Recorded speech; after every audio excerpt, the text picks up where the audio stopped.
Epstein, Epstein, Epstein, Epstein, Epstein. Boy, am I tired of talking about Epstein. And that's one area where I agree with Trump on his commentary on this whole Epstein situation. I wish we weren't talking about this so much, but we have to. And we have to because Trump keeps on giving us reasons to talk about it.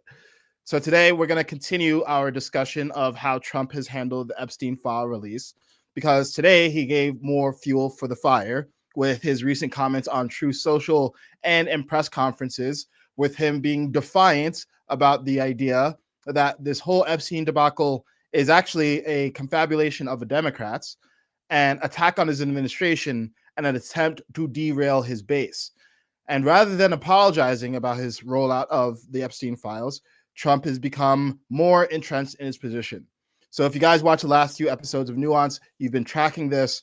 To give everyone a recap on how we even got to this point, here's a recap of the last 10 days.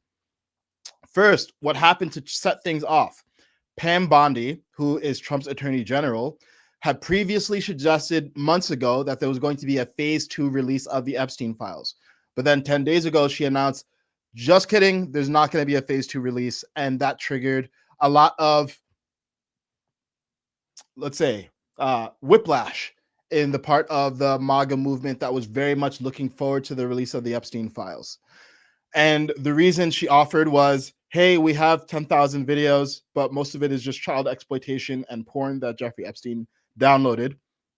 And it's not germane to prosecutions or anything that the public needs to have access to, because some of it literally can't be released because it's illegal. And that there were over 1,000 victims of Jeffrey Epstein, but in the search from her office, they found no additional info that would lead to the prosecution of any third parties.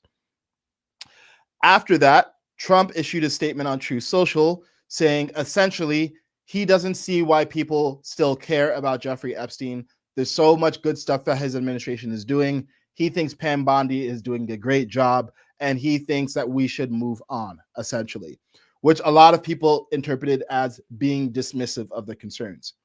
Today, Trump doubled down, and he doubled down with this statement, among others, on True Social. He said, the radical left Democrats have hit pay dirt against just like the fake and fully discredited Steele dossier, the lying 51 intelligence agents, the laptop from hell, which the Denton store had come from Russia. No, it came from Hunter Biden's bathroom. And even the Russia scam itself, a totally fake and made up story used in order to hide crooked Hillary Clinton's big loss in the 2016 presidential election. These scams and hoaxes are all the Democrats are good at. It's all they have. They are no good at governing, no good at policing, no good at picking winning candidates. Also, unlike Republicans, they stick together like glue. Their new scam is what we will forever call the Jeffrey Epstein hoax. And my past supporters have bought into this bullshit, hook, line, and sinker. So note, he's saying that people who are concerned about the Epstein situation and believe that there are more files need to be released are now past supporters. So this is the first time that we've seen Trump get confrontational and combative with his own base and say that essentially, if you don't support moving on from this hoax, or at minimum, if you don't disavow what he's viewing as a Democrat hoax, you are a past supporter and not a real supporter. He continues on to say, they haven't learned their lesson, and they probably never will, even after being conned by the lunatic left for 8 long years.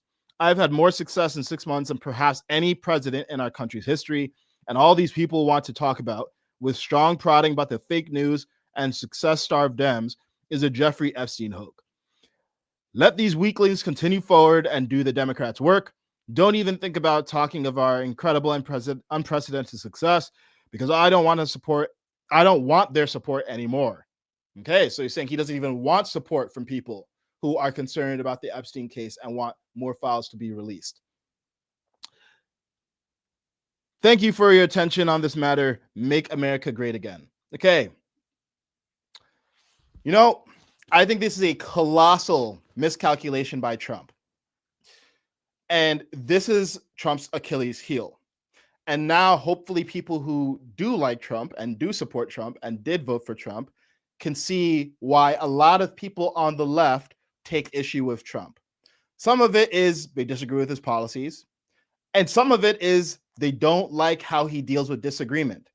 And now that the MAGA movement, America First movement, is on the receiving end of this treatment by Trump, I hope you can see that this is actually a personality defect of Trump. And I get that it's the other side of the coin of the fact that he's strong, uncompromising, unyielding. This is the guy who put up his fist and said, fight, fight, fight. The anniversary of that moment was just a little bit over a year ago. The anniversary of it was Sunday, so it happened just a little bit over a year ago. But my concern is that Trump, rather than being reflective sometimes, just doubles down. And in this case, he's not just alienating Democrats, he's alienating his own supporters. Because I want to give the steelman position here. I want to give the steelman version of Trump's argument. Let's first hear what Trump says about the Democrats' involvement and then dissect what he's saying. So check out this statement from his press conference today. Will you ask Attorney General Pam Bondi to release more documents to finally put this controversy to bed? Yeah, whatever's credible, she can release. If a document is credible, if a document's there that is credible, she can release. I think it's good. But okay, so he did say, hey, if there's a document there that's credible, she can release it. I wish he had just stopped there, but he goes on to say, it's just a subject. He's dead, he's gone, and all it is certain Republicans got duped by the Democrats, and they're following a Democrat playbook. And no different than Russia, and all the other hoaxes. They're started by the Democrats, and some Republicans, in this case I was surprised, but they got duped. But have you talked about it? Have you talked about it with her the last witness? President, first of all, your high-ranking officials, whether it's okay. So Trump is saying this is the Democrats. He's saying it's the Democrats fanning the flames. He's saying it's a hoax. He's saying it's the Democrats trying to derail his agenda. And when asked again by another reporter what he means by that, he elaborates by saying this. The Epstein files, but I do want to ask you to clarify something you said this morning. You said this was all a hoax. Has your Attorney General told you this was a hoax? What evidence have you seen? No, it's not the Attorney General. No, I know it's a hoax. It's started by Democrats. It's been run by the Democrats for 4 years. You had Christopher Wray and these characters and Comey before him. And it's a bad group. It started, actually, look at the Steele dossier that turned out to be a total hoax. The 51 agents, the intelligence, so-called intelligence agents, it was a hoax. It's all been a big hoax. It's perpetrated by the Democrats. And some stupid Republicans and foolish Republicans fall into the net. And so they try and do the Democrats' work. The Democrats are good for nothing other than these hoaxes. They're bad for policy. They're bad for picking candidates that can get elected. Like in New York, we have a communist running. He may get elected too, actually, but he'll destroy the city. It's I call it the Epstein hoax. It takes a lot of time and effort. Instead of talking about the great achievements, we've had a great gentleman yesterday, as you know, went on CNBC and he made the statement that Trump may go down as the greatest president of all. Okay, so he's doubling down. Republicans who have fallen for this are stupid. Republicans who have fallen for this have been hoodwinked by the Democrats. So here's the first question we should ask. Well, who started this whole conversation about Epstein anyway? Why do people have any expectation that the Epstein files would be released? Well, it started because Trump himself said that he would release them. Check this out. This is from the Lex Friedman podcast in September of 2024. A moment where you had some hesitation about Epstein, releasing some of the documents on Epstein. Why the hesitation? I don't think I'm not involved. I never went to his island, fortunately. This is before the election. Oh, sorry about that. Well, messed up that clip. But essentially, Lex Friedman asks him, hey, would you be willing to open the Epstein files? And Donald Trump says, I'll look into it. And then he got elected, of course. And then Pam Bondi, his attorney general, hyped up the release of the Epstein files. In interviews, she said, the files are on my desk. I have them right now. There's lots of names. There's flight logs. She built up the public's expectations that not only would they release the files, but there was something substantive in the files. So for Trump to say that this is some manufactured drama by the Democrats is just not true. I'm totally open to the argument here that they are fanning the flames, but Trump himself started the fire. And rather than acknowledging, hey, look, I started the fire here. Yes, my enemies are using this opportunity opportunistically and weaponizing it. But I also see that I made a promise to my base. My appointees made false high expectations. And hey, we'll learn from this. We made a mistake. I'm human. Let's focus on winning.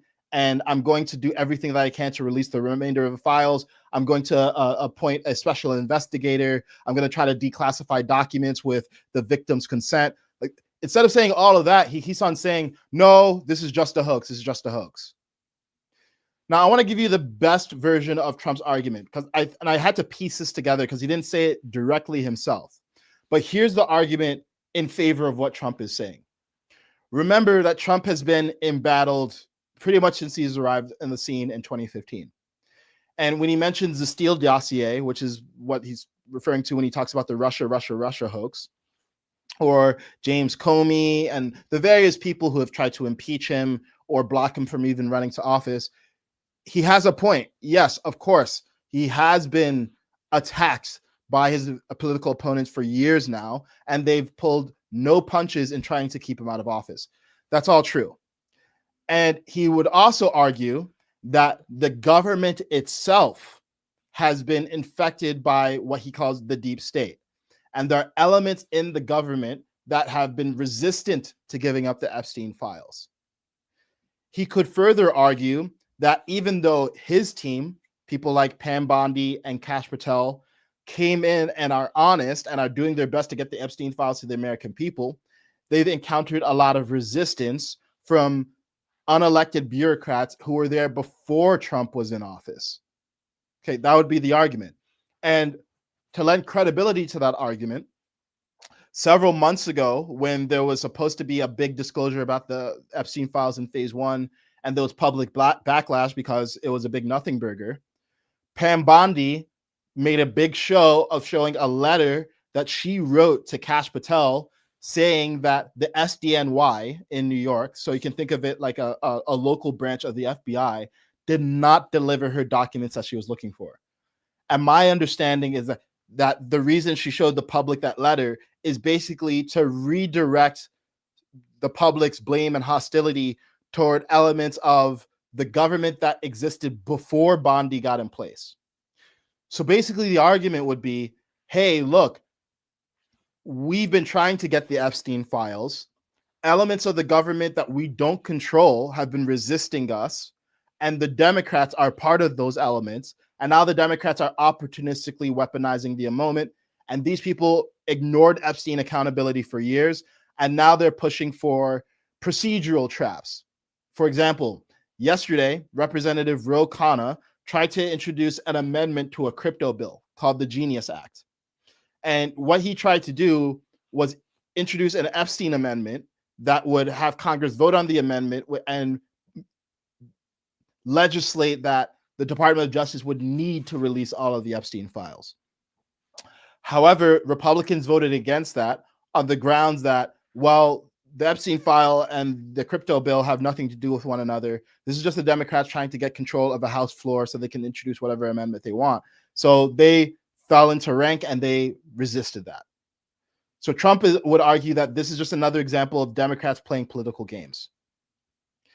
Another argument one can make in Trump's defense, and I'm not saying he's making this argument, but another argument you can make is that the client list that many people are talking about doesn't actually exist, and it was always just a rumor. Now, we have to get clear on our terminology here. because around the whole Epstein scenario, there are many, like hundreds or thousands of documents that have been found. That entire corpus of documents is what you could call the Epstein files. But there's a particular subset of the Epstein files that people have referred to as the Epstein client list. And this is a list that was rumored to exist, that is allegedly a list that Epstein kept of all his clients so that he could blackmail them.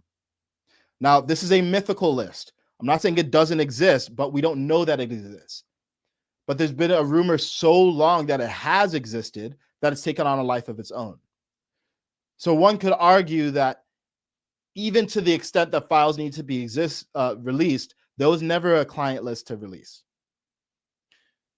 So in summary, Trump could argue there was never a list. This was all an invention of the media, and it's unfalsifiable. So now they're blaming him for releasing something that doesn't exist.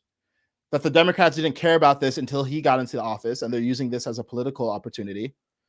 And that the government that Trump has inherited is not cooperating with Pam Bondi and Kash Patel. And this is all a hoax meant to make him and his team look bad. And he could argue, well, we did try to expose it, and the swamp blocked us, and now they're using your disappointment to divide us. And by the way, I think that's a much better argument than what Trump actually said. I'm trying to give the best argument for Trump. This is actually not what he said. He's basically just saying his supporters who want the Epstein files are past supporters and are weaklings, and Republicans who fall for this are stupid. So I'm giving you the best argument that he's not even trying to make. But again, the reason this whole argument falls apart is very simple. The Democrats didn't push Trump to release the Epstein files. Trump himself said twice in 2024 that he's open to releasing the Epstein files. And then his administration doubled down by making a massive media spectacle of releasing the Epstein files in phases.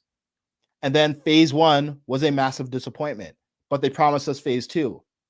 And then phase 2 didn't materialize.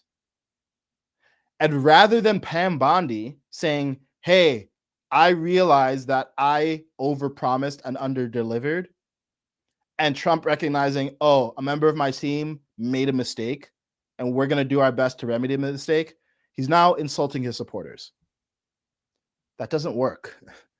Okay? And this is why many people are feeling gaslit and betrayed, and many people are responding to the hostility with more hostility. Because now many people are saying, well, the way this guy is behaving indicates that he is trying to cover something up. And frankly, if you're someone who's trying to defend him, every time Trump opens his mouth on this topic, it becomes harder to defend him.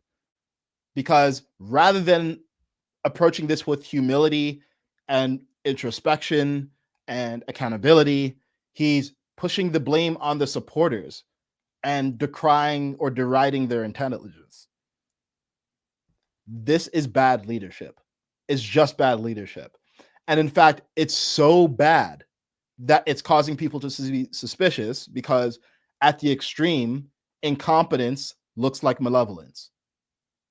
When someone is behaving this incompetently, and that's what Trump is doing, he's behaving incompetently on this particular issue, it looks like malevolence. It looks like he has something to hide. Now, me personally, I don't think there even is an Epstein client list. I think Epstein client list is best understood as shorthand for a bunch of files that people want to see released to the public that could implicate people who molested children alongside Ghislaine Maxwell and Jeffrey Epstein. I don't think there's a literal list. The reason why is because I don't think that's how criminal enterprises operate. It doesn't make sense from a strict self-interest point of view for Epstein to literally maintain a physical list of people he's going to blackmail. Why? Because, yeah, if law enforcement catches that list, then that implicates Epstein. So I don't think it makes much sense for Epstein to do that. And Epstein went through to great measures to try to conceal his actions. He used code, like describing his abuse of his victims as massages when talking about it in public. He had surveillance. He had infrastructure designed to propagate this scheme of abuse, of sexual abuse, for years. So I think it's very unlikely there's a literal list. And I think what people are calling a list is basically a social media creation. However, this is what I think people actually want, that the Trump administration could still deliver. Give us access to everything you can. Everything you can. And in fact, go above and beyond. Go back to some of the victims. Ask them, hey, would you allow us to release sensitive files that we can't release unless we get your permission? Some victims will say no, but some victims will say yes, because some victims are so interested in meting out justice that they're willing to have what happened to them made public. And we know this because victims have spoken out. Virginia Jeffrey, who eventually sadly committed suicide several years ago, accused several people, including Prince Andrew, who she eventually settled a case out of court with, of abusing her. So we know that there are victims who are willing to be whistleblowers.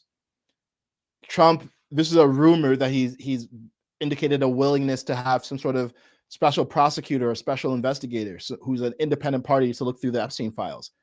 I think that would be a great idea. Okay, there's so many things that they can do to just show that they care and are trying. But in the absence of that, in the absence of just holding a press conference, which he could still do, and say, hey, I made a mistake. Pam Bondi made a mistake. I'm not going to fire her because I think she's doing a great job, but we understand that we misled you guys. We understand that we overpromised to you, and here's what we're going to do to fix it. Here's our detailed plan for how we're going to fix it and restore trust. He's just doubling down and getting more combative.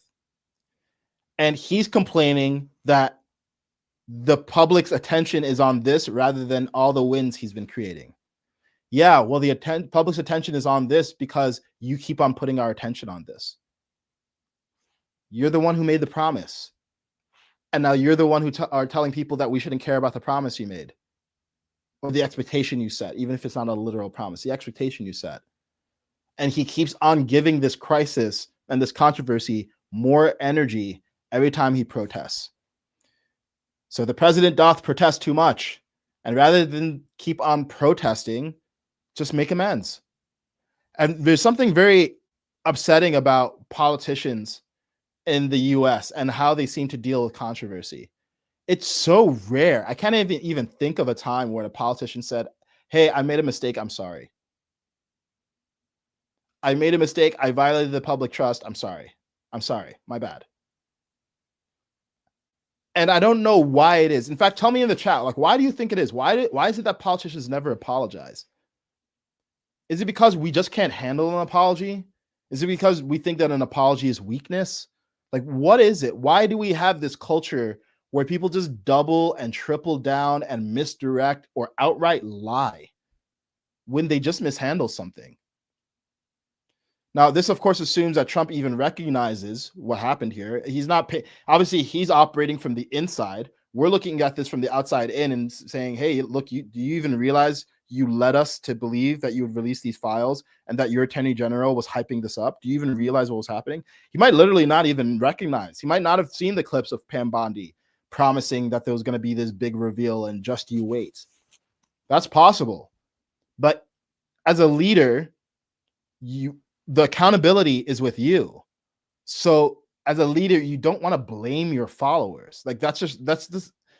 If there's anything that's just an axiomatic principle of leadership, it's that you don't blame your followers. You can call your followers to a standard of responsibility. You can call out when your followers are acting in a way that is less than they should, acting in an indecent way, acting in a hostile way. But you don't call your followers stupid. You certainly don't call your followers weaklings.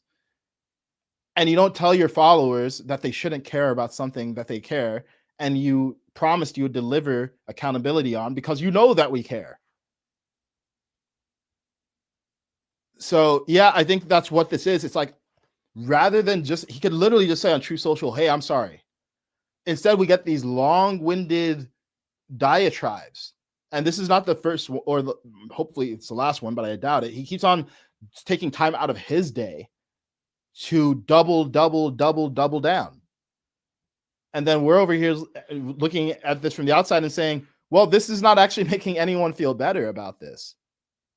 And unfortunately, what could have just been a minor issue that was solved with a mea culpa is now turning into one of the biggest stains on his presidency, which I think is a real shame. Because if I'm President Trump right now, I recognize I do not have political capital to burn. The country's getting more and more divided, where Epstein shouldn't even be in the top 10 of issues right now. I'm not saying it's not important, but it should have been something that he could have dealt with in relatively short order. There are existential issues facing the country. If he had handled this deftly, we could focus on those, like the immigration crisis or these wars that we're still involved in, or getting the economy back on track. But no, this is now sucking all the oxygen out of the room, and I'm disappointed because it's Trump who's taking the oxygen out of the room with his behavior. Cool. So now I want to just read the comments, see what you guys are thinking. I'm particularly curious to hear. I'm less interested in. We had a discussion on the last episode of Nuance about whether this is a cover-up or a letdown. I've made it clear I don't think this is a cover-up. I think it's a letdown, and I think it's a letdown that's consistent with the character flaws that Trump has. So it's disappointing. It's not unexpected. I think I expected something like this to happen. I just think it's weird that it happened around the Epstein stuff. Like I just thought, of all the things to be stubborn about, like if you don't care, why are you being so stubborn about it? But I genuinely think it's just a letdown, and I think it's, someone says live by the sword, die by the sword. Yeah, this is the same sword that Trump wields against the Democrats, but now he's wielding it against his own base. Okay, now to the comments here.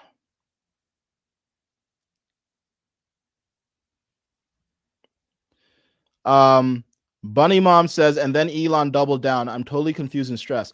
Actually, I'll give Elon big credit here, because Elon originally said that Trump was in the Epstein files. You guys remember that way back when? I think it was 2 or 3 weeks ago now. But what many people don't know is he went back and he deleted those tweets, and he said he went too far. He stopped short of saying the S word, which is sorry. He didn't say sorry, but he said he went too far. He might have said he regrets it. He definitely said he went too far. So I was like, cool. That's actually it's a big move, considering that Trump didn't acknowledge that he went too far. And yeah, one could expect Elon to have a massive ego considering everything that he's accomplished. And he earned more of my respect when he said that. So, I don't expect our leaders to be perfect. I just expect them to be accountable when they realize their own imperfections. That's all. Jersey Deb says, what is the hoax he's referring to? So he's saying that all of this anger around Epstein is just a hoax by the Democrats. And I genuinely don't understand part of what he's saying, which is that, to read the comments again, I mean, he's essentially saying that this whole thing was invented by the Democrats. And he said Obama and Comey and Hillary Clinton. I don't know what he's saying, like that they faked the files or something. It's just incoherent. That's part of the problem. I literally don't even understand what he's claiming is a hoax. But I think the most charitable interpretation of what Trump is saying is that the hoax is manufactured outrage. Like it's maybe he doesn't understand how much of this outrage is genuine, 100% organic outrage from normal people who have not been misled by the Democrats, but are concerned about a giant pedophile elite sex trafficking ring in the country that there's never full accountability on. No, that's a grassroots concern. And I'll also say another thing, guys, because I want to invite us all into self-reflection. I don't want to just be like, hey, look at this politician, and why do politicians do that? This is a reflection of us. And you know how I know this? So in June, in LA, where I live, there were protests and riots over ICE's raids and arrests of illegal immigrants. And people on social media saw Waymos being set on fire and Mexican flags and people in masks. It looked dystopian. It looked like like an invasion. It genuinely looked like an invasion. And all of that actually did happen. And what also happened and did not get as much media coverage were peaceful protests. And I know this for a fact because I actually went to one. I actually drove in my car, went downtown, went to a peaceful protest, and recorded it. And I shot a video of it that you can see on my profile. I never said that there was only peaceful protests. All I said was, hey, the event that I went to was a peaceful protest. I know there's also riots, but it wasn't the event that I went to. I also went downtown at night. And at night, I saw the curfews, and you could hear. I had a friend who lives out downtown. She was telling me about explosions. I saw another protest that was peaceful. I saw multiple peaceful protests. When I pointed this out, people jumped down my throat and accused me of lying and say, no, this is just all manufactured by the Democrats and it's all just some hoax. So I'll say this straight up. When people don't like the narrative that's being given, rather than saying, oh, I dislike the fact that there's so many people who are protesting or disagree with this because I believe that this is the right thing to do. For instance, doing ICE raids. No, instead we say, no, this is a hoax. It's all manufactured. It's not real. And people become so confident that they'll actually tell someone who's literally has video evidence of himself at a protest, oh, you're lying. Oh, you don't even live in LA. Someone told me that. I was like, what are you talking about? Yeah, so I get that things are very confusing right now. And part of the problem is we all are confused by the media bias, and it's just really hard to know what's even true anymore. And I'm sympathetic to that. But this habit of assuming bad faith every time people have genuine concern and dismissing everyone who has genuine concern as evil or stupid or lying is incredibly unhealthy, because that's assuming bad faith about your fellow citizen. And Trump has consistently done that, or not even just Trump in particular. Like, I think I've seen the right, the political right in this country do that consistently with the left and say, oh, it's all just a bunch of paid protesters. Are there paid protesters? Of course there are. Yeah. And are all of them paid protesters? No. The vast majority of them are just normal people who have different beliefs. So we need to stop dismissing people, and we need to start listening to them. We need to stop dismissing and start listening. And here, Trump is doing what he did to the left to his own base, and it's creating division in his own base. So live by the sword, die by the sword. And I hope we can all recognize, yeah, this manner of addressing conflict and resolving disagreement is fundamentally really unhealthy. I like a lot of the things that Trump is doing, and I really dislike it when he, just assumes people are acting in bad faith. It's not healthy. Okay. TD says this, and TD is referring to Representative Ro Khanna, who's a Democrat, introducing an Epstein amendment to a crypto bill that was introduced on the House floor yesterday. And he tried to basically latch this Epstein amendment onto the crypto bill, have everyone vote on it so that in voting for it, they would both pass the crypto bill and pass the amendment and demand the release of the Epstein files. Now, TD is saying this was a procedural vote to keep Democrats from having control of the floor, not a vote against the bill. Republican senators are actually writing a bill about it now. Okay, so this is worth clarifying. So thank you for jumping in with this comment, TD. So you're correct. It was a procedural vote to keep Democrats from having control of the floor. However, I'll point out a few things.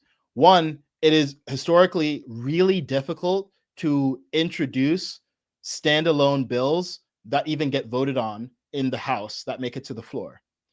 So Representative Ro Khanna, again, if we want to assume good faith instead of just assuming bad faith all the time, said, okay, well, I know it's really hard to get things voted on.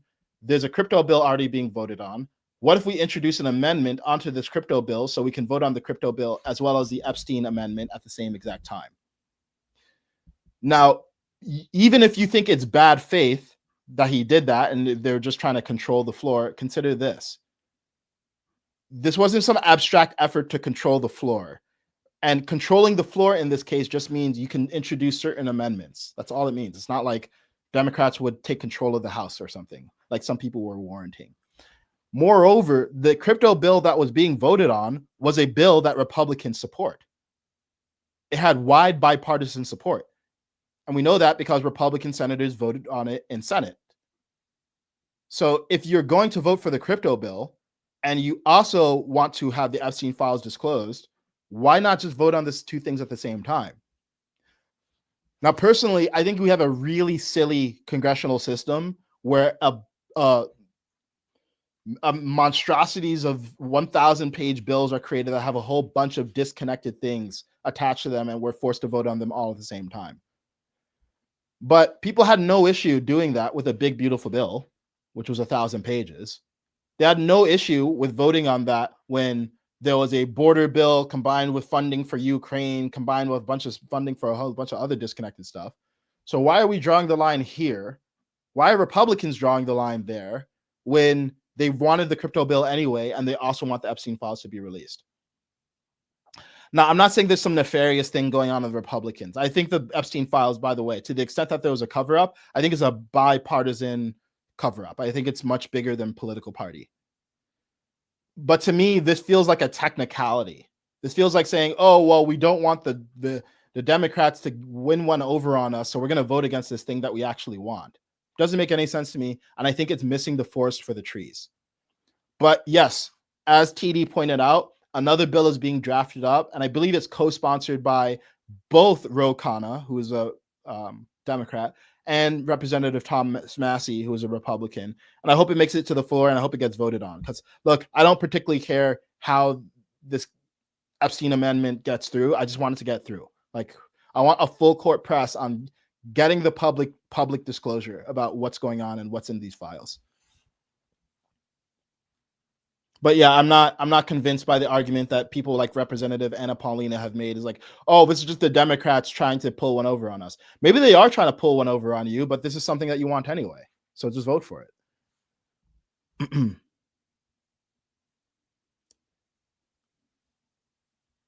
Okay, let's keep on going. June Lee says, this is a great question. Is there really a load of evidence sealed by the court? Yeah, so now let's have a conversation about what is it reasonable to expect from this point? Like, what can we, like, moving forward here, what is an actual solution? Because we have gotten Epstein files, right? We do have flight logs and some testimony and so on. So it's not like we haven't received anything. And there is a subset of the Epstein files that we can never have, right? We don't want Pam Bondi and the Department of Justice releasing a bunch of child pornography. Like, that should just never happen. So part of the problem is it just requires some trust, and we don't have a ton of that in the country right now. So what's a good proxy for trust? Well, what we should have is a special investigator who is chosen in a bipartisan fashion, who is responsible for doing a third-party audit of the Epstein files and giving a sworn testimony as to whether they believe everything that is getting released or everything that has been released, or rather that everything that can be released has been released, and anything that can be released but hasn't been released will be released. Because yeah, there are some documents that are just sealed by the court, right? And some of this is not actually federal, some of it is local. So it's a New York judge that tried the case. It's like, okay, work with the judge, see what we can declassify, and let's get a written explanation of the things that we can't get declassified, and sworn testimony that they can't be declassified. For me, that would be satisfactory. There are some people who just believe, look, no matter what, this is a cover-up by Trump. Again, I don't think it makes sense for it to be a cover-up because, again, he's the one who started this entire inquiry by making the promise twice that he would release these files. And Pam Bondi drew a lot of attention to something that they would want to cover up. So it just doesn't seem like the behavior of someone who's trying to it seems like going against one's own incentives if one is really trying to cover something up here. Unfortunately, I wouldn't be surprised if there has actually already been a cover-up prior to the Trump administration. There's only so much that we can ever get access to, but there's more that they can give us. And it might not even be new information, but it could be at least new assurances. Because right now they're relying on us to just trust them, and there's not a good reason to trust Pam Bondi because she's really messed this up. She really mismanaged expectations. So in the absence of trust, we need more documentation and procedure, unfortunately. So good question, June Lee.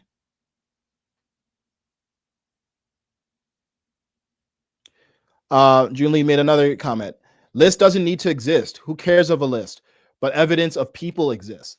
Yeah. And here's, again, some nuance on like what can we reasonably expect. I personally don't think there's a bunch of documents that are going to lead to more people being thrown in prison. There's a possibility of that, but I'm skeptical that that's ever going to happen. That said, remember that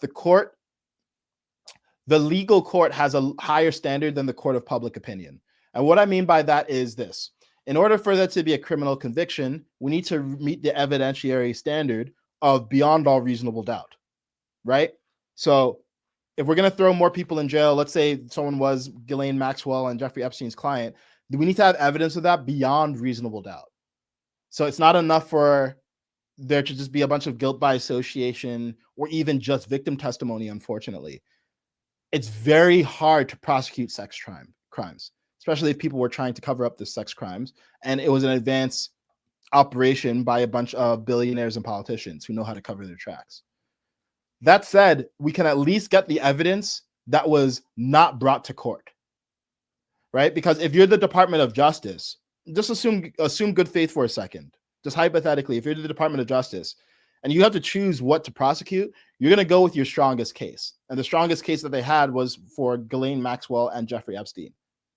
And yeah, legal teams have strategies all the time, and they choose not to prosecute other stuff if the evidence is not strong enough. That's fine. I think the public just wants to know, hey, who was even implicated in this thing? Maybe justice won't be served, but at least we can have the truth brought to the light, even if the people who did it can't be brought to prison. So yeah, it's not about a literal list. It's about having any knowledge, even if it's knowledge that can't send people to prison, given to the public. I think that would be satisfactory. And as it is, we got like nothing. So that I think is part of why people feel disappointed. And maybe if Pam Bondi had been a bit more sober in her promises beforehand, this wouldn't be as big of a deal, but she made the bed, so now she has to sleep in it.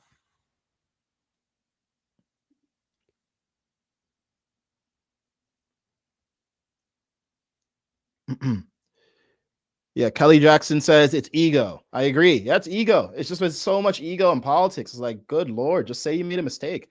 You know, I think the first politician who, you know, obviously I want a politician who's competent and not constantly apologizing for everything. I don't want someone who's incompetent, like competence first. But the first competent politician who makes a mistake and is self-aware and just says, I'm sorry, and here are my learnings. My God, that person's going to get my vote. I don't care what side they're on. They're going to get my vote because I'm so sick of this. Like, look how much energy and public attention is being created around this thing that could simply be resolved by saying, yeah, my mistake. It's crazy. It's crazy. Okay, let's see.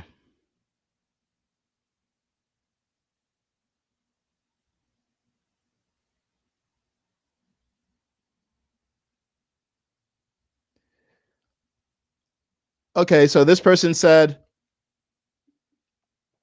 what he's saying is that it's a hoax because it's distracting people from the real issues, like the fentanyl law he signed today and no one is talking about it. Yeah, and it's a distraction because he's making it a distraction by getting confrontational and doubling down and calling his supporters his past supporters and calling his supporters weaklings and calling Republicans who also want the files to be released stupid. So he's creating the distraction and telling us that we shouldn't care, and insulting us is not going to make us stop caring. So it's bad leadership. I totally agree with him. I don't want to keep talking about this. And he's giving fuel to the fire, a fire that he started. And yes, the Democrats are fanning the flames of, but they wouldn't have anything to fan if he didn't kindle it.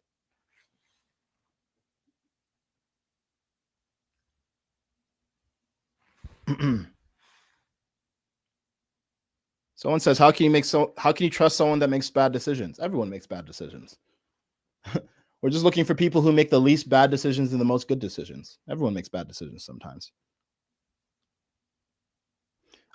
For me, it's not, I mean, obviously the quality of decisions is going to condition my trust in the person, but equally important is how much someone shows a growth mindset when they make mistakes and bad decisions, right? So there's a difference between someone making a bad decision and doubling down and blaming other people for the bad decision that they made and telling people who support that person that they're weaklings or stupid or have been subjected to a hoax, versus making a bad decision and saying, my bad, here's what I learned from the decision.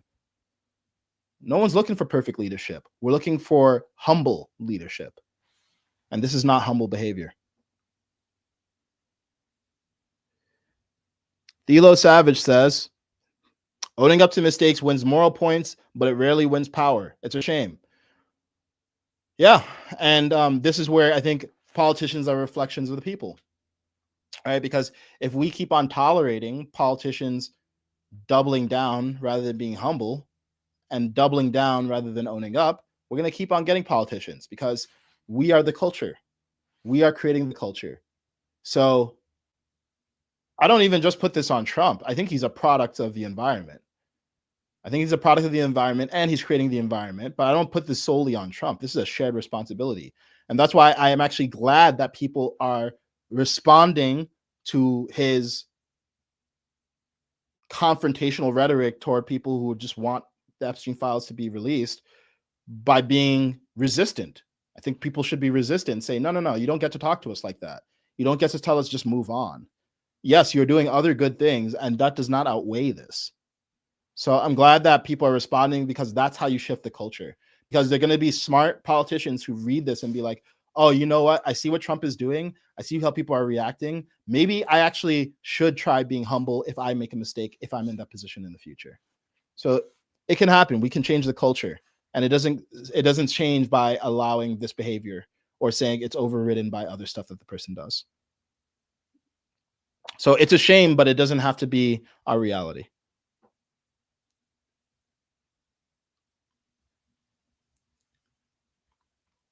All right, continue to read here.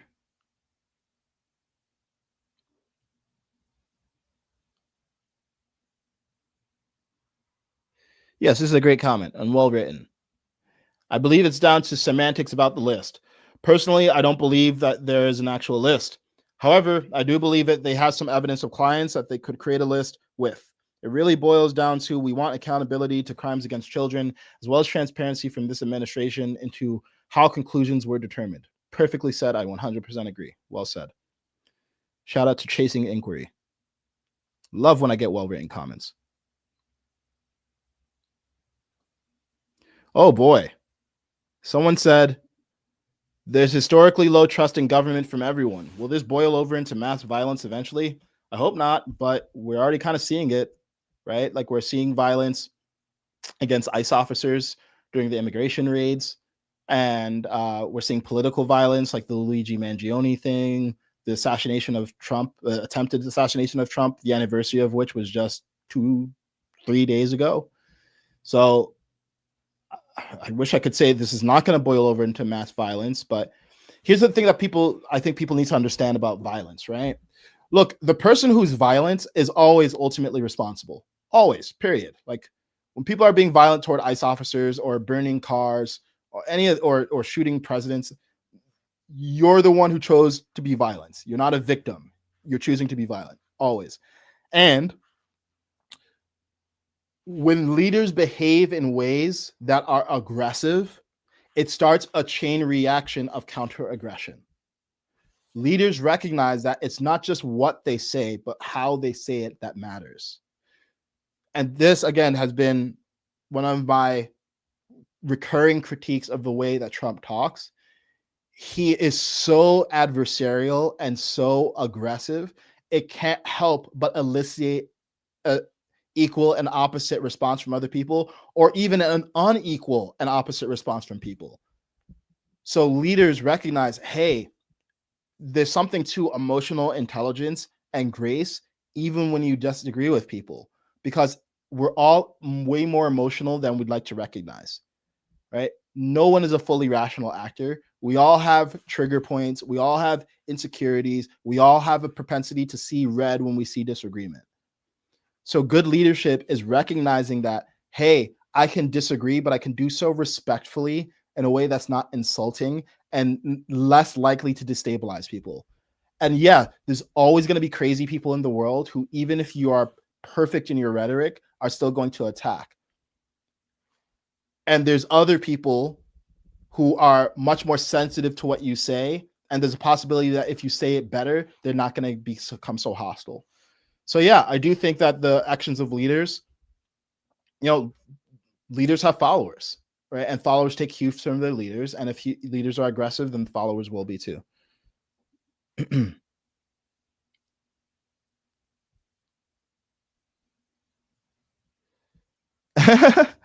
Joshua Hayes says, sounds like we need another week off the internet. Where are we going? Bahamas. We're going to the Bahamas. It's a funny comment.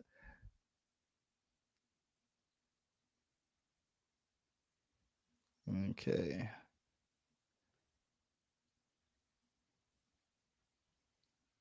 Let's see. Another one. Yes, people are responsible for their violence, but like Trump is a symptom of the system, so is anti-systemic violence. It's a response to oppression by the state when people feel powerless. I don't see a big overhaul in the system without violence. Not that I condone it at all. Yeah, I think unfortunately any disruptive change has a possibility of violence. And that's just what happens when you have any amount of entropy. When you have entropy and chaos, yeah, you're just going to meet chaotic outcomes, and sometimes it's violence. That's the unfortunate truth of humanity, right? And the triumph of modern civilization is it reduces the amount of violence that we're subjected to. In prehistoric times, in like 1500 BCE, the number of people who would die from homicide and violence was something on the order of 20 to, in some cases, 60% in some prehistoric tribes. Okay, that's crazy. Imagine of everyone that you know, 1 out of 3 to 1 out of 2 people are going to die at the hands of another person. That's crazy. In modernity, I think it was last year, the rate of homicide and the rate of people who died from homicide was 0.75%. Okay, we've come a really, really, really long way. But the bottom line of nature and unordered existence is violence. So the triumph of civilization is that we've figured out how to create a system where we resolve our disagreements through civil means and communication and coordination rather than violence. But yes, there will always be some people who choose violence, and that's just one of our baser instincts. And it's something we always need to watch out for. Because, yeah, in a state of nature, that's how people would resolve their stuff. It's like, if it was a tribe versus another tribe, you're not going to have a court case. You're going to kill the other tribe. So we got to make sure we're conscious of that shadow of man that's always lurking in the background and not say things that agitates it. Good leaders recognize that. Okay, so that's it for today's stream. Thanks for sticking with me here. This is one of those streams where, it's not fun to criticize Trump because I have a very pro-Trump audience, so a lot of people don't like it when I do. But this is one of those situations where I just have to. I mean, you don't have to decide. This is not a matter of do you trust Trump or not. Or I think it's honestly weird to be loyal to a leader. I mean, he should be loyal to us. Like, he's a public servant, not the other way around. But try not to view this as some indictment of Trump overall as a person. We want to just call the individual circumstances as we see them. And this is important because it's bigger than, the Epstein files are big, but it's bigger than just Epstein files. It's about the kind of culture that we want to encourage our leaders to adopt. And this is a failure of leadership. And I want to make sure that we say that, because if we say that, then we're less likely to get more failures. Thanks for watching, everyone. I will see you on Friday for another episode of Nuanced. By the way, 2 days ago, I released a exclusive video for people who are on my mailing list, giving some of my thoughts on, is this a cover-up or a letdown? I walked people through 3 different logic chains and 3 different possibilities. So if you want to check that out, highly recommend that you go to my Substack, which is fancy word for a newsletter, at thatskaizen.substack.com. I'm going to type a link in the chat before I go. So recommend that you click that and go check it out. And if you're interested in getting more private thoughts that I don't share elsewhere, that's the best place to do it. So that's Kaizen.substack.com. NEX says, great stream. Thank you for saying that. C-Talk Ma says, what's the topic Friday? I don't know. I decide on the day of the stream what the topic is because I like to talk about the things that are the most current and the hottest. So we'll see what happens Friday. Until then, peace.